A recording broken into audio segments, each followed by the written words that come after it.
할렐루야. 나도 꿈꾸는 사람인가? 한번 따라 말씀해 주시기 바랍니다. 나도 꿈꾸는 사람인가?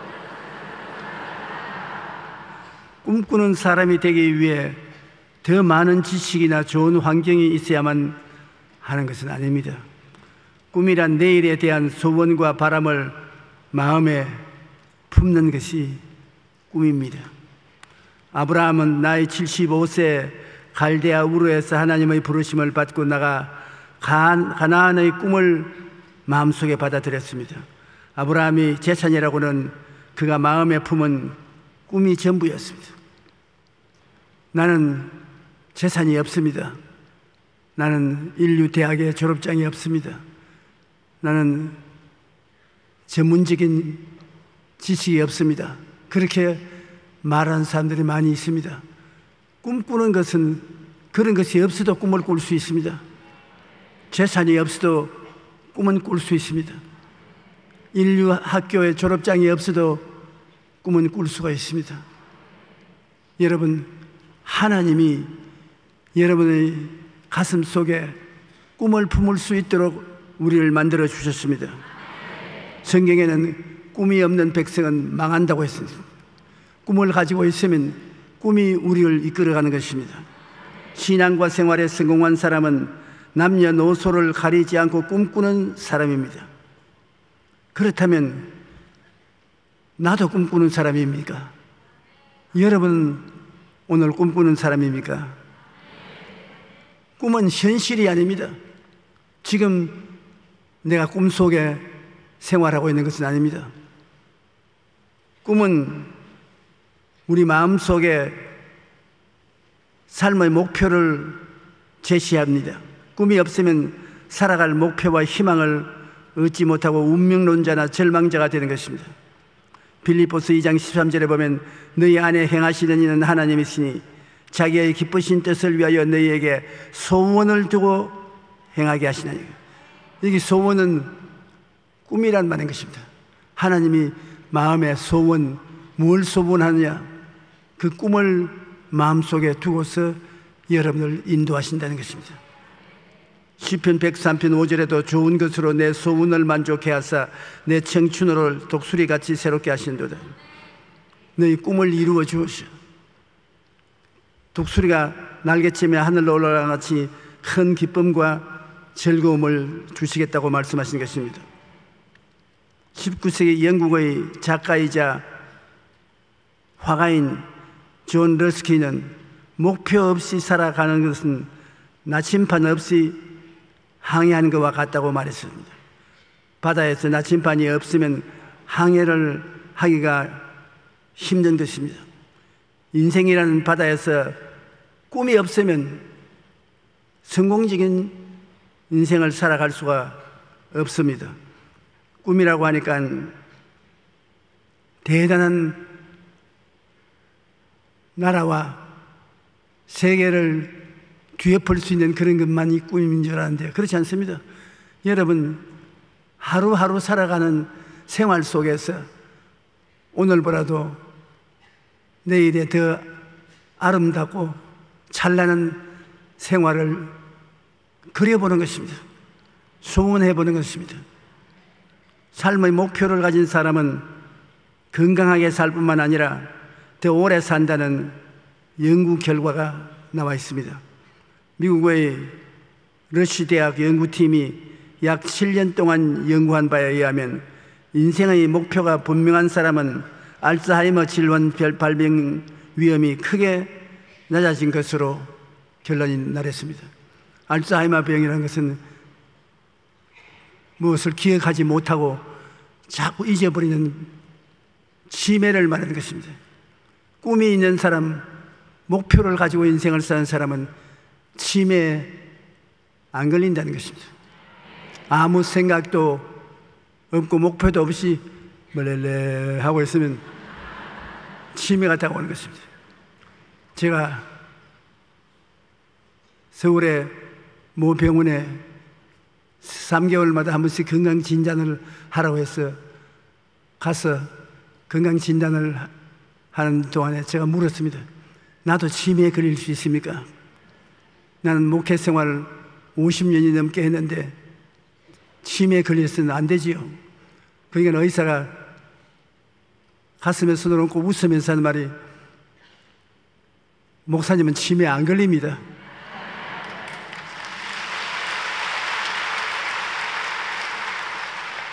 매주일마다 강단에 서서 그 설교를 하고 있는데 치매에 걸릴 시간이 있어요?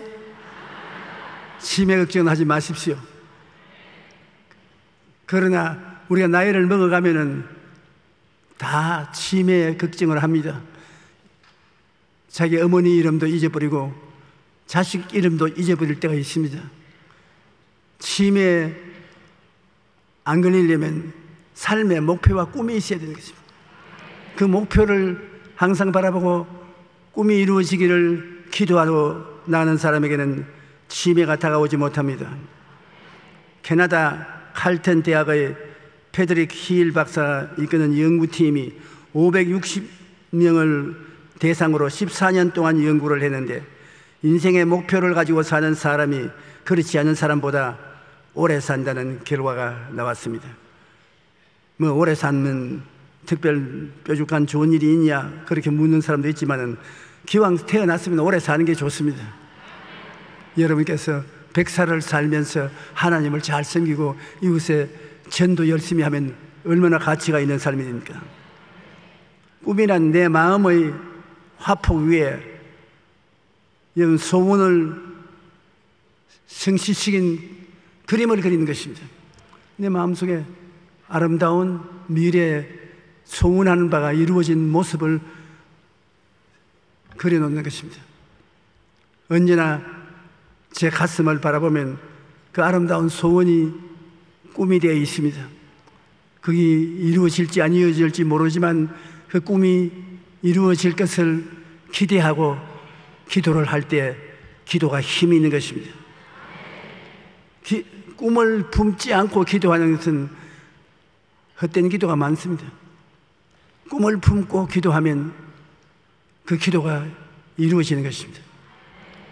저는 불광동에서 개척교회를 할 때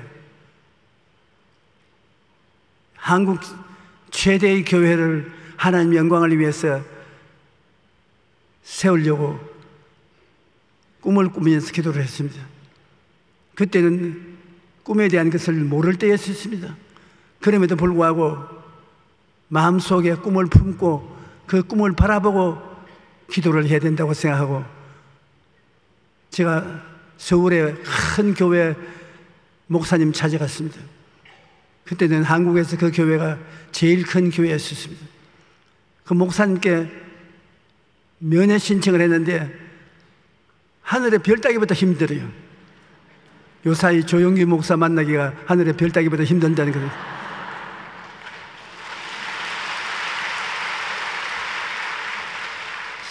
실상 그렇게 어렵지 않습니다. 그런데 만나러 온 사람들이 미리 겁을 얻어먹고 시간을 낼 수 없겠지 하고 오기 때문에 그런 것입니다. 저도 그 목사님 만날 신청을 하고 날이 와서 만나러 들어갔습니다. 목사님은 목회를 어떻게 하셨기에 이렇게 한국의 최대 교회를 세우고 영향력 있는 삶을 사십니까? 우리도 그렇게 될 수 있습니까? 그러니까 나를 보더니만 장로 교시교로 목회하면 교회가 커집니다. 아니 그러지 말고 구체적으로 좀 말을 해 주십시오. 말할 게 없어요. 그냥 열심히 설교하고 기도하고 그렇게 하면 교회가 커집니다. 그래서 내가 그 자리에서 이 영감님이 자기보다 큰 교회를 지을 젊은이가 오는 것을 원치 않는구나. 그래서 내가 목사님, 저도 목사님만은 큰 교회가 세워지면 목사님에게 다시 오겠습니다. 그리고 나와서 열심히 여의도 순복음교회를 꿈꾸었습니다.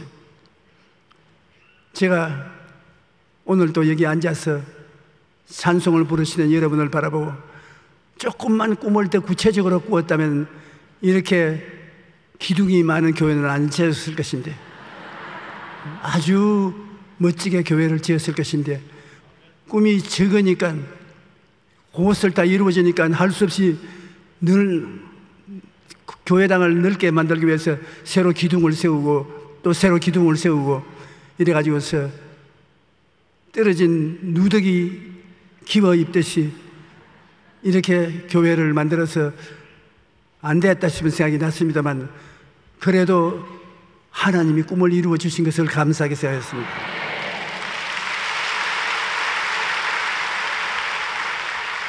우리가 소원을 갖고 있는 사람은 항상 그 소원이 이루어진 꿈을 바라보고 기도하는 것입니다. 소원이 이루어진 것이 그 꿈입니다. 그 소원이 이루어진 꿈을 가슴에 품고 기도하면 기도가 굉장히 힘이 있습니다. 시편 145편 19절에 그는 자기를 경외하는 자들의 소원을 이루어 주시며 또 그들의 부르짖음을 들으사 구원하시는도다.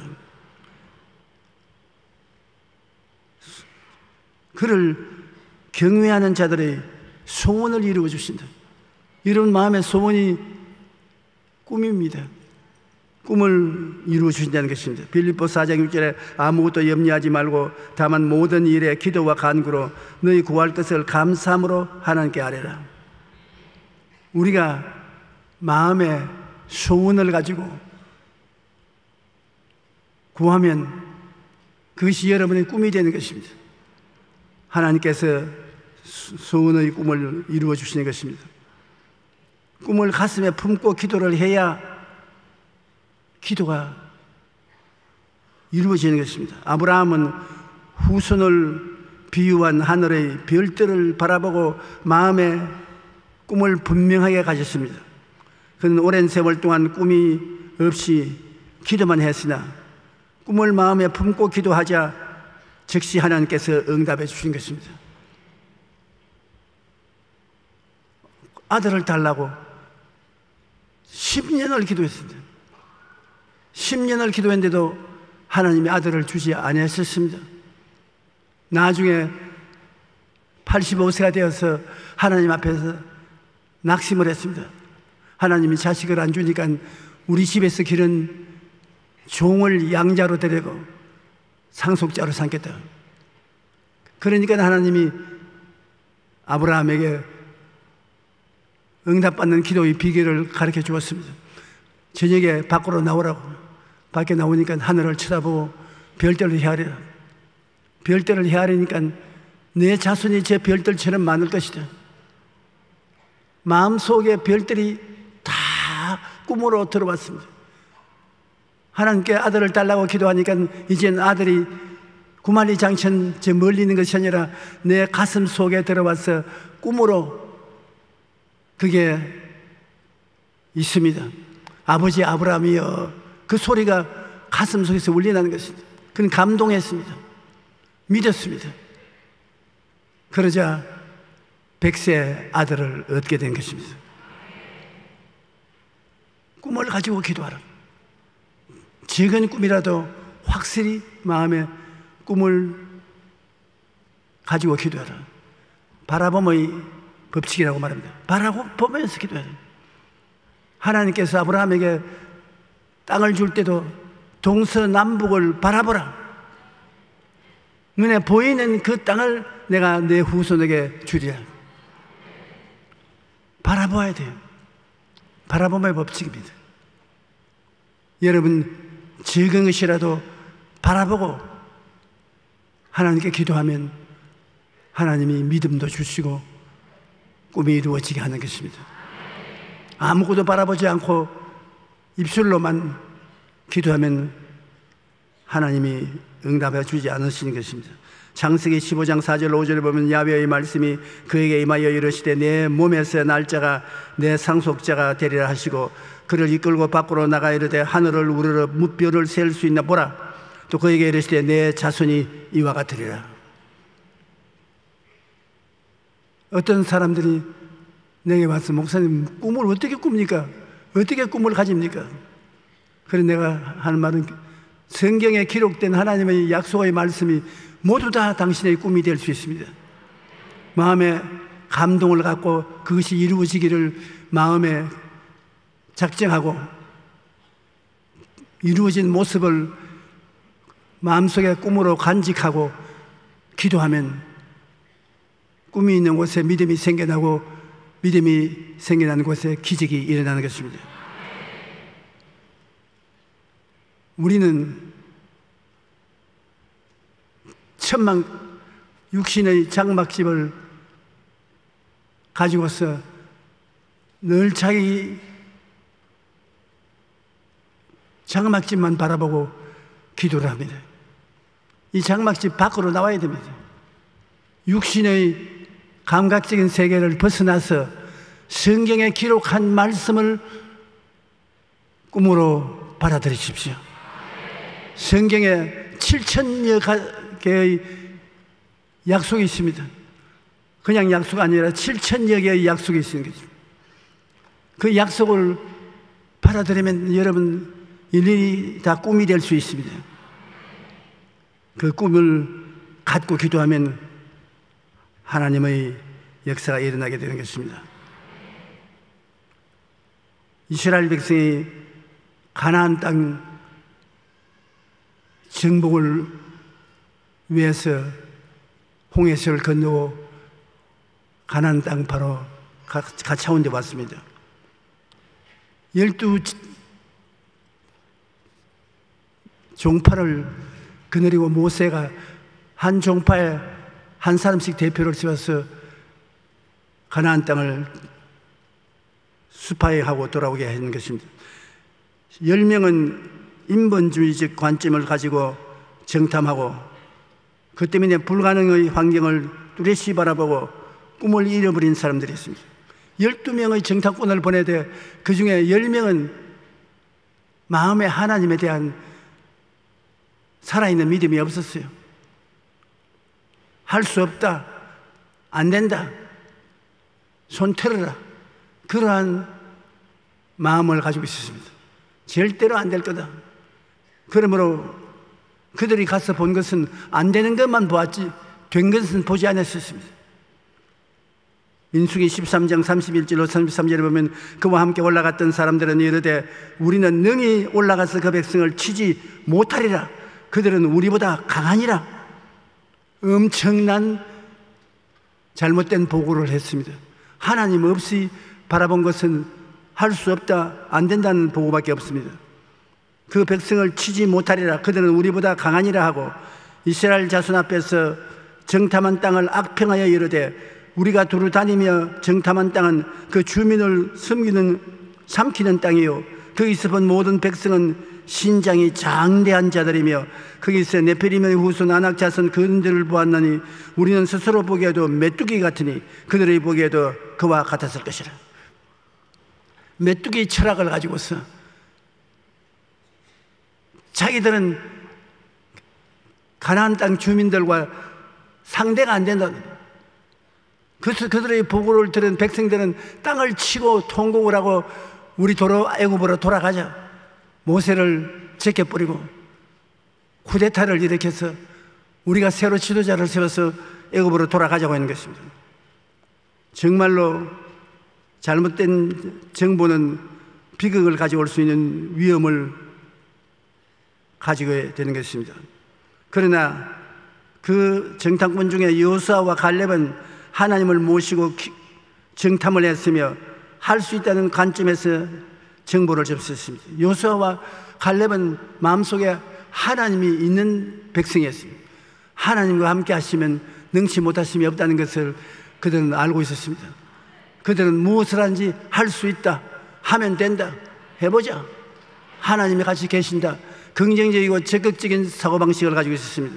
그들이 일어나서 민수기 14장 6절 9절에 보면 백성들을 안돈시키려고 했습니다. 그 땅을 정탐한 자 중 눈의 아들 여호수아와 여분네의 아들 갈렙이 자기들의 옷을 찢고 이스라엘 자손의 온 회중에게 말하여 이르되 우리가 두루 다니며 정탐한 땅은 심히 아름다운 땅이라.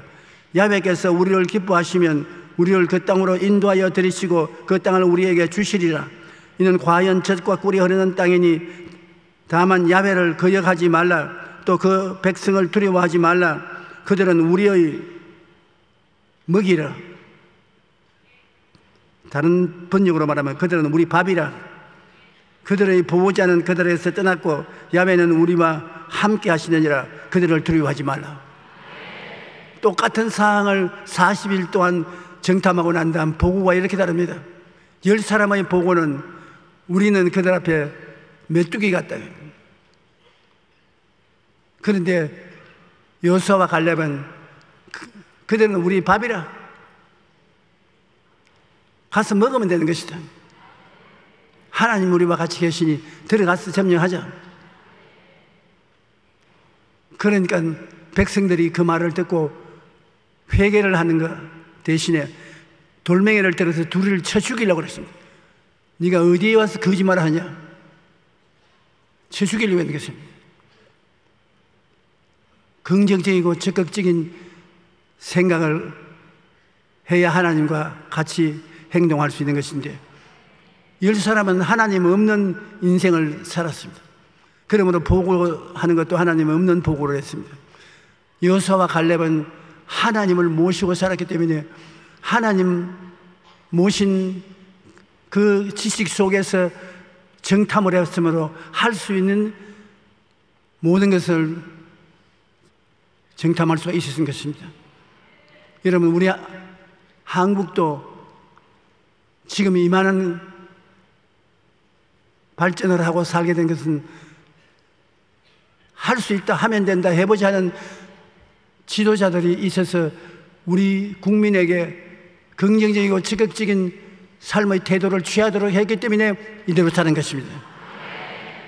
우리 국민의 지도자가 앞으로라도 할 수 있다, 하면 된다, 해보자는 긍정적이고 적극적이고 창조적인 생각을 하지 않고 우리는 못해, 안 돼, 할 수 없어, 세계 경제가 이렇게 어려운데 우리가 따라갈 수 없어, 그렇게 말하면 국민들 전체가 세계 신앙을 잃게 되고 망합니다. 할 수 없게 되면 망합니다. 우리 한국은 예수교 교회가 많아지고 성도의 수가 많아져서 하나님을 믿고 하나님 안에서 우리는 할 수 있다, 긍정적이고 적극적인 신앙을 가지고 기도하고 이랬기 때문에 오늘날 같은 축복을 받고 있는 것입니다. 오늘 예수를 믿게 된다는 것은 큰 개인의 축복일 뿐 아니라 국가와 민족의 축복인 것입니다. 여러분이 그리스도를 믿고 하나님을 섬기는 생활을 하면 그 자체가 애국자인 것입니다.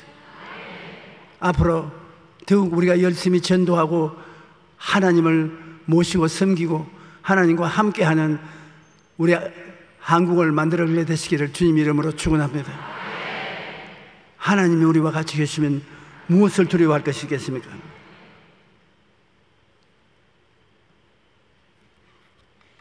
하나님이신 예수님께서 성경에 보면 그 제자 빌립을 시험해 보신 장면이 나오는 것입니다. 요한복음 6장 5절로 6절에 예수께서 눈을 들어 큰 무리가 자기에게로 오는 것을 보시고 빌립에게 이르시되 우리가 어디서 떡을 사서 이 사람들을 먹이겠느냐 하시니 이렇게 말씀하시면 친히 어떻게 하시기를 아시고 빌립을 시험하고자 하십니다. 주님께서 여러분 자체도 시험할 때가 있습니다. 빌립은 제자인데 주님은 시험을 하셨습니다. 예수님께서 병든 자를 수없이 많이 고치니까 사람들이 그것을 눈으로 보기도 하고 또 병자들을 고치게 하기 위해서 인산인해로 모여왔었습니다. 예수님께서 저녁이 되니까 하루 종일 예수님을 따라다니는 그 사람들이 시장하단 말입니다. 먹을 것을 줘야 되겠다고. 빌립에게 어떻게 음식을 사서 먹겠냐. 빌립은 예수님을 따라다니는 12제자 중에 한 사람이지만 예수님을 하나님의 아들이요 기적을 행하시는 하나님의 아들이라는 신앙이 없었습니다. 그는 당장 계산을 했습니다. 예수님을 계산에 넣지 않고 계산한 것입니다. 이것은 광야다. 남자만 한 5천 명이니까 부녀자면 2, 3만 명이 된다. 다 조금씩 먹을지라도 300데나리나 되는 떡이 부족하다. 떡 살 곳도 없다. 그가 순식간에 계산한 결과를 예수님이 고했습니다. 이곳은 광야고 사람도 많고 음식 살 곳이 없으니 먹일 수가 없습니다. 그런데 빌립이 계산을 잘못한 것이 뭐냐면 땅은 넓고 사람은 많고 떡 살 곳도 없다는, 못한다 안 된다 할 수 없다는 부정적인 계산은 자기 계산에 넣었지만은 하늘과 땅을 지으신 하나님의 아들이 같이 계신다는 계산은 넣지 않았습니다. 예수님을 계산에 넣어야지요. 여러분의 삶 속에 무엇을 하든지 예수님을 계산에 넣어서 예수님과 함께 계산해야지. 예수님 없이 인력으로 계산을 하면 할 수 없지요. 여러분은 하나님께서 부르실 때 하나님 없이 인생을 계산하라고 부르신 것이 아닙니다. 반드시 여러분 계산할 때 하나님을 계산에 넣어야 돼요. 하나님을 계산에 넣어서 빌립이 대답을 했다면 얼마나 좋았겠습니까? 그 예수님이 빌립을 시험했는데 빌립은 낙제했습니다. 못한다, 안 된다, 할 수 없다. 그 이유는 광야가 있고 백성들이 있다. 광야와 백성들은 있는데 왜 광야에 같이 있는 예수님은 안 보았습니까? 여러분 가정생활에 어려움이 다가올 때 이 어떻게 할까 고민스러울지 않습니까? 그 어려움만 보지 말고 어려운 곳에도 볼지어다 내가 세상까지 뛰어날까지 너와 같이 있으리라. 같이 계신 예수님은 왜 계산이 안 됐습니까? 이것이 우리 신앙의 큰 어려움인 것입니다. 저는 하나님께 자랑할 것이 있습니다. 저는 빈손 들고 서울에서 목회를 시작했지만 크고 작은 일에 항상 예수님을 모시고 계산을 했습니다. 예수님을 모시고 계산하니까 광야 속에 광야만 본 것이 아니요 불가능만 본 것이 아니요 예수님을 보았기 때문에 예수님을 붙잡고 매달리니 주님께서 기적을 행하신 것입니다.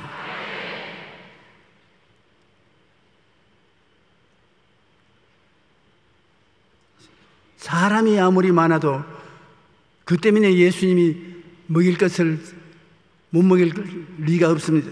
예수께서 이르시되 이 사람들로 앉게 하라 하시니 그곳에 잔디가 많은지라 사람들이 앉으니 수가 5,000명쯤 되더라.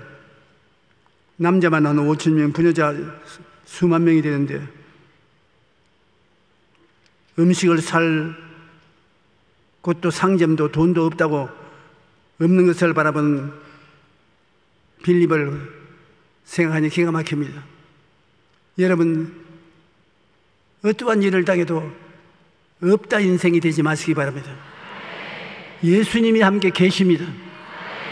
아무것도 없어도 예수님이 계시면 계신 것입니다. 여러분 나는 빈손 들고 살아간다 그렇게 말하지 마시고 나는 예수님과 더불어 살아간다. 예수님과 함께 살아간다. 무엇이든지 주께 기도하면 주님께서 들으시는 것입니다. 수고하고 무거운 짐진 자들은 다 내게로 오라. 내가 너를 쉬게 하리라. 너는 마음이 온유하고 겸손히 나의 멍에를 메고 내가 배워라. 그러면 너의 마음에 쉼을 얻으리니 내 짐은 쉽고 내 멍에는 가볍다. 주님이 초청하고 있는데요. 나와 같이 인생을 살자. 그 나라와 그 일을 먼저 구하라. 그러면 이 모든 것을 너에게 더하시라.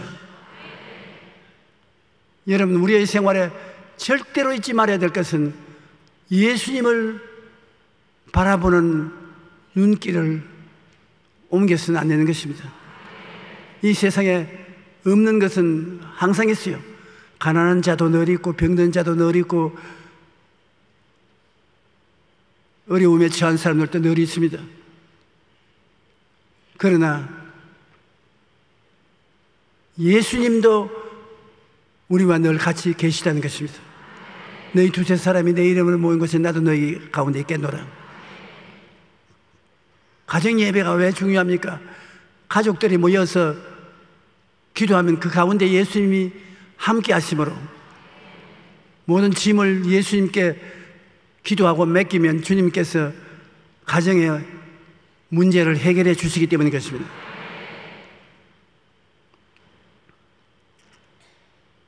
마태복음 14장 15절에 보면 저녁이 되매 제자들이 나와 이르되 이곳은 빈들이요 때도 이미 저물었으니 무리를 보내어 마을에 들어가 먹을 것을 사 먹게 하소서. 빌립이 대답하되 각 사람을 조금씩 받게 할지라도 200데나리온의 떡이 부족하리다. 예수님 제자 이렇게 데리다니면서 기적을 보고 배우게 했는데도 어려운 일이 닥치니까 다 못한다는 말부터 먼저 하는 것입니다. 여러분은 돈은 없다고 해도 좋습니다. 돈이 있을 수도 있고 없을 수도 있으니까. 권세가 없다, 그것도 좋습니다. 모두 다 권세를 가질 수 있는 것은 아니니까. 그러나 예수님이 안 계신다, 그렇게 말하면 절대 아닌 것입니다. 예수님이 계시면, 예수님을 의지하면, 필요하면 돈도 생기고 권리도 생기고 바다와 바닷물도 잠잠해지고 영혼이 잘됨같이 범사에 잘됨에 강건하고 생명을 얻되 풍성하게 얻는 삶을 살 수가 있습니다. 예수님은 그것을 하기를 원하시기 때문인 것입니다. 내 영혼아 야훼를 송축하라. 내 영혼아 야훼를 송축하며 그 모든 언택을 잊지 마라. 내가 내 죄를 다 사하시고 내 병을 다 고치시고 내 생명을 파멸해서 구속하시고 인자와 긍휼로 관을 씌우시며 내 소원을 만족케 하사 내 청춘으로 독수리같이 새롭게 하시는도다. 성경에 예수님이 그렇게 하시겠다고 우리에게 말씀하시는데 몰라요, 안 돼요, 우리는 빈손 들었습니다, 부정적으로 말하면 안 되는 것입니다. 우리 예수 믿는 사람은 예수 그리스도를 통해서 사물을 보기 때문에 모든 일에 있어서 할 수 있습니다. 될 수 있습니다. 기적이 일어납니다. 오늘날 교회가 망하는 것은 살아계신 예수님이 기적을 이루하시는 것을 빌립처럼 믿지 않기 때문에 그런 것입니다. 안드레는 품앗이를 들러 왔는데 예수님은 안드레에게 부탁 안 했습니다. 그런데 안드레가 예수님께 와서 주님, 여기에 어린아이가 보리떡 5개와 물고기 2마리 가지고 있는데 이거 가지고 어림도 없지 않습니까?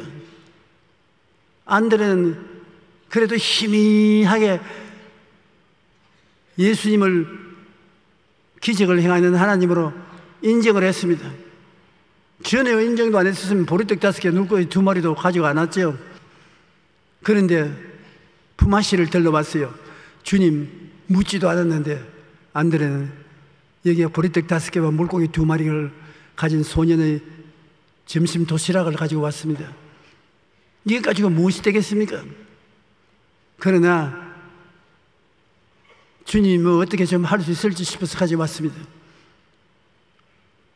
정 없다고 하는 빌립은 예수님이 떠났으면 그래도 희미한 믿음이라도 가지고 나오는 안드레를 주님께서 곁에 불러서 그 보리떡 5개와 물고기 2마리를 주님이 축사하고 나누어 주신 적 5,000명이 다 배불리 먹고 12바구니가 남았습니다.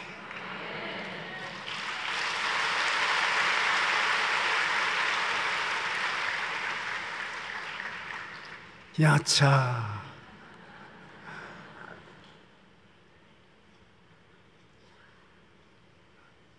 저때 우리도 참여해 보았으면 좋겠습니다. 고기를 꺾어서 주고 나니 또 생겨나고 떡을 떼고 나니까 또 생겨나고 하나님이 우주와 만물을 지으셨으니 자꾸 생겨나게 하는 것은 못할 것이 없습니다. 하나님은 참 좋은 하나님이십니다. 여러분이 하나님에 대한 지식을 반드시 잊지 말고 가져야 될 것은 우리 하나님은 좋은 하나님이라는 것입니다. 전지전능 무소부지할 뿐 아니라 하나님은 좋은 하나님으로 좋은 일을 하기를 원하시는 것입니다. 우주와 만물을 지어놓고 하나님 보시기에 심히 좋았더라고 말한 것입니다. 여러분에게 하나님은 좋은 일을 하기를 원하시는 것입니다. 마귀는 나쁜 마귀, 주님은 좋은 하나님이신 것을 잊어서는 안 되는 것입니다. 우리가 예수님과 함께 행하면 생각이 언제나 긍정적이어야 되는 것입니다. 예수님과 같이 계시는데 할 수 없다, 안 된다, 못한다고 하면 예수 그리스도를 무시하는 것입니다. 왜? 문제는 그 자리에 있고 광야도 그 자리에 있고 없는 것도 그 자리에 있고 돈이 없다는 것도 그 자리에 있는데 예수님은 어디 있습니까? 광야에 갔을 때 예수님을 숫자에 넣어야 되는 것입니다. 숫자에 넣어야 돼요. 여러분의 신앙생활에 이 강단에서 있는 조용기도 숫자에 넣어주면 조용기가 여러분 집안을 위해서 기도도 해주고 설교도 해줄 수 있습니다.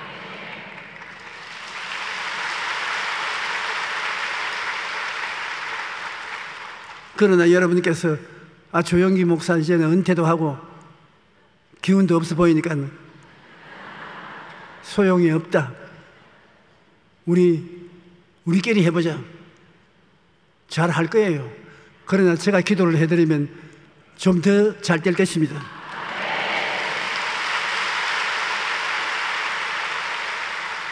그런다고 내일부터 신앙 상담이 몇백 명씩 몰려오면 뒷감당은 못합니다. 저는 살아계신 예수님을 60년을 가까이 경험하고 살아왔기 때문에 예수님이라면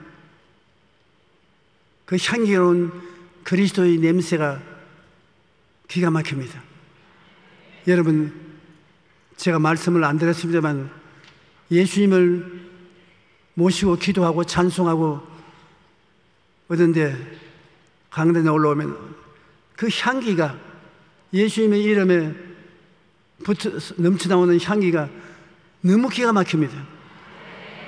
코를 뚫고 들어오는 게 아니라 심장을 뚫고 들어오는 것입니다. 그래서 저는 주위를 살펴봅니다. 누가 향수를 뿌리고 왔는지. 그러나 여기에 향수를 뿌리러 온 기도하는 장로님은 안 계셔요. 오늘 우리 장로님 기도에 내가 마음에 크게 감동을 느꼈습니다. 고맙습니다.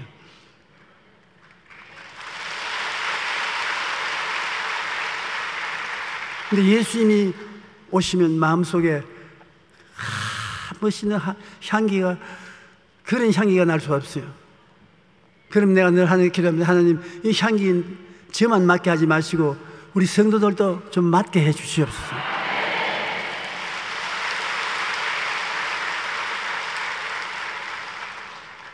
그 예수님이 여러분에게 들어오시면 여러분이 긍정적이고 적극적이고 창조적인 생각을 할 수밖에 없는 것입니다. 나는 할 수 있다. 예수님이 같이 계시기 때문에. 그리고 여러분이 예수님 앞에서 바라고 소문하는 꿈을 말을 해야 되는 것입니다. 나는 좋은 집으로 이사 갈 수 있다. 그 마음에 소문이 있으면 예수님 앞에서 여러분의 그 꿈을 말을 해야 되는 것입니다. 왜냐하면 주님은 여러분에게 변화와 기적을 주시기를 원하시는 것입니다. 더 변화된 삶, 더 나은 내일을 주시기 원하시는 것입니다. 그것이 꿈을 통하여 예수님과 대화를 하게 되는 것입니다. 그런 것이 여러분 당장 여러분 힘으로는 안 되잖아요. 꿈을 마음속에 품고 예수님께 꿈의 이야기를 하면은 주님께서 그것을 이루어 주시는 것입니다. 예수님이 함께 계시면 하나님의 말씀과 기적을 언제나 기대해야 되는 것입니다. 예수님이 계시면 기적이 일어납니다. 여러분 성경 마태복음, 마가복음, 누가복음, 요한복음, 사복음서를 읽어보면 예수님이 가시는 곳마다 기적이 일어나지 않은 곳이 없습니다. 가는 곳마다 병든 자를 고치고 귀신을 쫓아내고 없는 것을 있게 하는 기적을 베풀으시겠습니다. 오늘날도 예수 그리스도는 어제나 오늘이나 영원토록 동일하시기 때문에 그러한 기적을 베풀어 주실 것을 기대해야 되는 것입니다. 여러분만 보지 말고 예수님께서 함께 와 계신 것을 바라봐야 되는 것입니다. 우리가 인생을 살면 광야는 언제나 다가오는 것입니다. 광야를 만났을 때 이제 큰일 났다, 우리는 망했다, 그렇게 생각하지 마시길 바랍니다. 왜? 광야에 여러분이 계신 곳에는 예수님도 있습니다. 내가 사망의 엄침한 골짜기로 다닐지라도 해를 두려워하지 않을 것은 주께서 나와 함께 계심이라. 주의 지팡이와 막대기가 나를 안위하시나이다. 광야에 여러분만 있는 것이 아니라 예수님도 함께 계신 것입니다. 주님께서 여러분에게 승리를 갖다 주시는 것입니다. 여러분은 창조적인 입술의 고백을 해야 돼요. 예수님이 계시면 없는 것을 있게 하시고 물을 유로 변화시키는 예수님이기 때문에 창조적인 기적이 있는 것을 선포해야 되는 것입니다.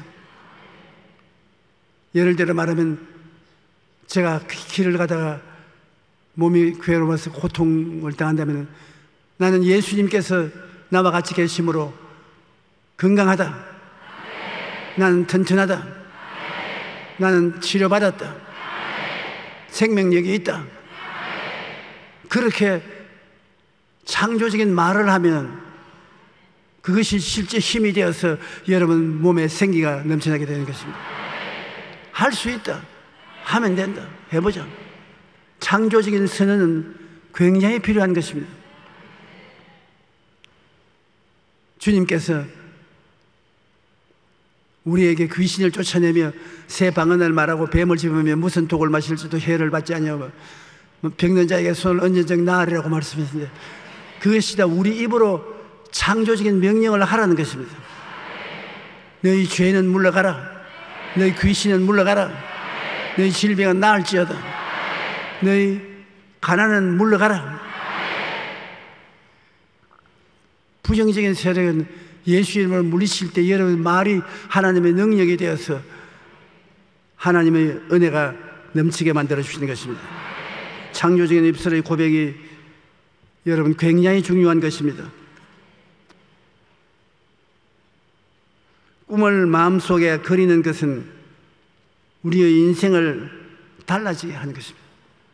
여러분 아름다운 꿈을 마음속에 그려놓고 그 꿈을 바라봄의 법칙을 통해서 늘 바라보고 하나님께 기도하면 여러분의 인생이 달라지는 것입니다. 자기 개발과 성공학의 대가로 유명한 지그 지글러는 목표에 도달하고 싶으면 이미 그 자리에 도달한 자신의 모습을 상상해서 꿈을 그려놓아야 된다는 것입니다. 이미 이루어진 모습을 마음에 그려놓고 항상 바라봄의 법칙으로 바라보는 것입니다. 잠자기 되어도 그 이루어진 모습을 바라보고 또 아침에 깨어나서 기도할 때도 그것을 바라보고 여러분은 마음속에 그려놓은 그림을 바라보고 있으면 그것이 여러분을 형통하게 하고 보호해 나가는 것입니다.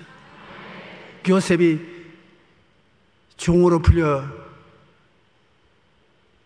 가서 종살이 할 때도 보디바르의 집에서 봉사를 하는데 하나님이 같이 계심으로 일들이 너무 잘 돼가지고 가정이 총무까지 됐어요.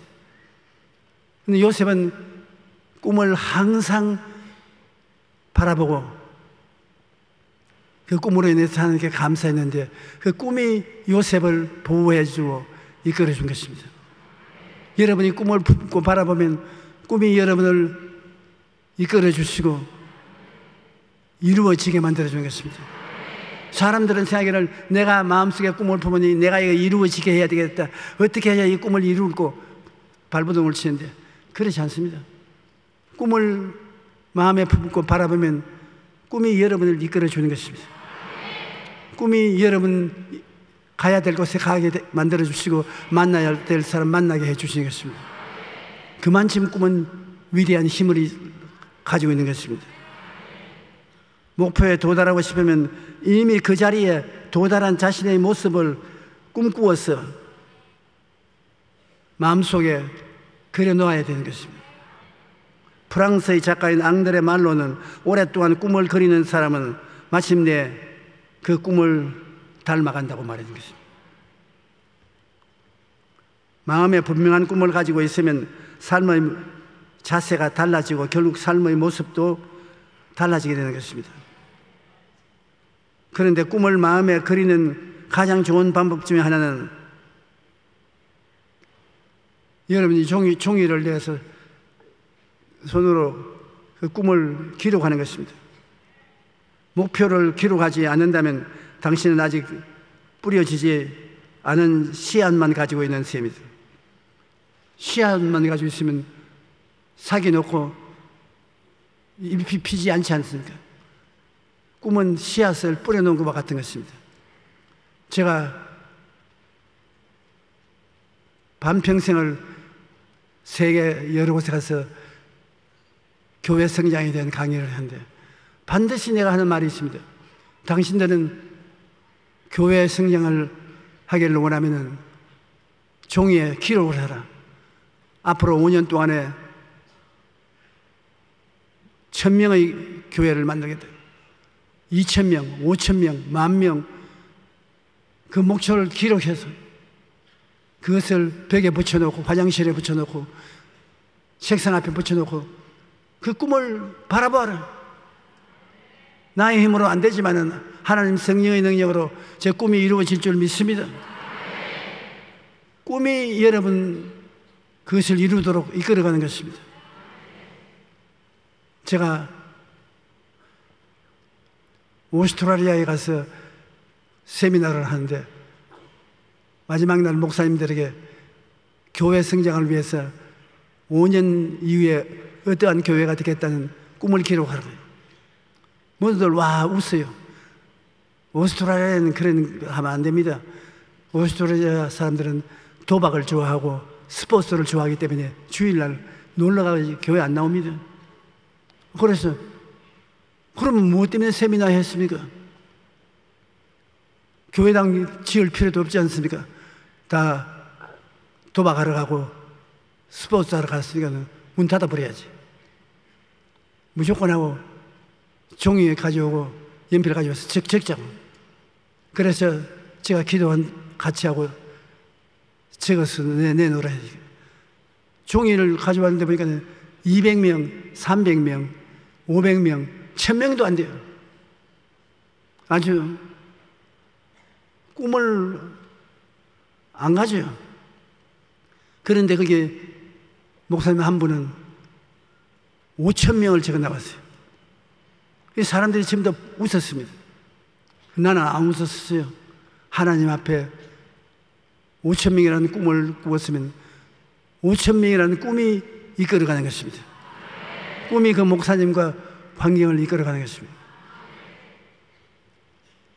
작년, 재작년 한국에서 감리교회에서 교회 성장 세미나를 하는데 그 목사님 아들이 참석을 했어요. 아버지는 이제 나이가 많고 은퇴하셔서 자기가 그 교회를 인계해서 지금 목회하고 있다고 그래서 그 교회가 지금 아버지가 5,000명을 적었는데 지금 몇 명이냐고 웃으면서 우리 아버지가 조 목사님 말을 너무나 많이 해서 아주 조 목사님 이름이 우리 마음에 박혔습니다. 아침 밥 먹을 때도 조 목사 이야기하고 세미나를 해도 조 목사 이야기하고 기도할 때도 늘 조 목사 이야기하고 조 목사는 이야기해도 좋고 안 해도 좋은데 교회가 어떻게 됐습니까? 웃으면서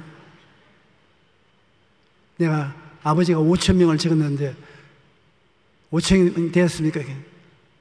아니요. 그러면 결국 실패했군요. 실패 안 했습니다. 5,000명 안 됐다면서요. 8,000명이 됐습니다.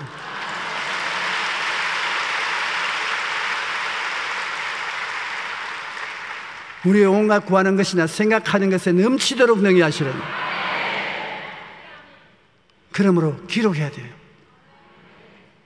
여러분, 저는 하나님께 편지를 넣습니다. 옛날에는 일사천리로 말을 했지만 요사이는 하나님께 편지를 씁니다.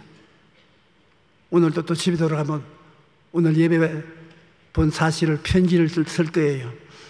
하나님, 내가 설교하는데 열심히 듣는 교인도 있고 조는 교인들도 있었습니다. 저희 책상에 가면 제가 매일같이 하나님께 편지한 노트북이 이렇게 쌓여 있습니다. 그거 왜 말로 하면 될 것인데 글로 적느냐? 하나님은 글로 적는 것을 좋아하십니다. 여러분도 글로 적으면 헛소리 못합니다. 헛소리 못하도록 하고, 글로 적으면 굉장히 좋은 꿈이 되는 것입니다. 그 글을 적고 읽고 간소해 놓으면 그 글이 여러분을 이끌어가는 것입니다. 꿈과 목표를 종이 위에 기록하는 것이 원하는 사람들이 되기 위한 가장 좋은 방법인 것입니다. 꿈을 마음속에 분명히 기록해 두면 꿈이 그 사람의 인생을 이끌어가고 마침내 그 꿈이 현실로 나타나게 되는 것입니다. 따라 말씀해서, 꿈이 나를 이끌어간다. 아무 꿈도 안 가지면 가자는 사람도 없어요. 갈 곳도 없어요. 꿈을 꾸면 꿈이 나를 이끌어가는 것입니다. 참, 이 세상에 기막히게 인생을 사는 길이 있습니다. 인생을 꿈을 통해서 믿음으로 살 수 있는 길도 있는가 하면 꿈을 저버리고 인간의 힘으로 살다가 실패하는 사람도 있는 것입니다. 나도 꿈꾸는 사람인가? 여러분도 꿈꾸는 사람입니까? 꿈을 꾸십시오. 작은 꿈도 꾸고 큰 꿈도 꾸십시오. 많은 꿈을 꾸고 있으면 순서를 쫓아서 꿈이 여러분 생애 속에 이루어지게 될 것이겠습니다. 우리가 잘 때 진짜로 꿈꾸는 꿈도 하나님이 주시는 꿈은 마음속에 확실히 이해할 수가 있는 것입니다. 실제로 꿈꾸는 것도 있고, 하나님 성령께서 마음속에 꿈을 심어주는 꿈도 있습니다. 여러분 자신이 하나님의 말씀을 읽고 기도하다가 바라는 꿈을 마음속에 그릴 수도 있는 것입니다. 여러 가지 방법이지만 꿈은 여러분을 변화시키기 위해서 여러분을 점령하는 것입니다. 여러분, 꿈이 점령해서 변화시키고 발전시키는 것입니다. 꿈이 없는 개인은 망합니다. 꿈이 없는 백성도 망합니다. 꿈이 없는 교회도 망합니다. 하나님의 성령은 젊은이에게는 환상을, 늙은이에게는 꿈을 준다고 말한 것입니다. 교회가, 예수 믿는 사람이 발전하는 이유는 성령이 오셔서 환상과 꿈을 주시기 때문인 것입니다. 사람들은 성령이 오시면 방언도 하고 예언도 하고 진동도 하고 뭐 그렇게 한다면, 그런 것은 없어도 그만이에요. 가장 중요한 것은 성령이 오시면 젊은이에게는 환상을, 늙은이에게는 꿈을 준다. 그렇게 되면 그 사람을 막을 수가 없는 것입니다. 환상과 꿈을 가슴에 품고 있으면 하나님이 환상과 꿈을 통하여 직접 역사하시기 때문에, 요셉같이 종으로 팔렸으나 꿈은 요셉을 끌어서 애굽의 국무총리로 만들어버리는 것입니다. 꿈은 약하지 않습니다. 그러므로 여러분 모두 다 꿈꾸는 사람이 되시기를 주의 이름으로 축원합니다.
이제는 우리 주 예수 그리스도의 무한하신 은혜와 아버지 하나님의 영원하신 사랑과 보혜사 성령님 내주하시고 꿈을 주시고 환상을 주시고 능력으로 이끌어 주시는 은혜가 예배 출석한 성도 개인 가정 생활 자녀 위에 넘치도록 함께 계셔오기를 간절히 축원하옵나이다.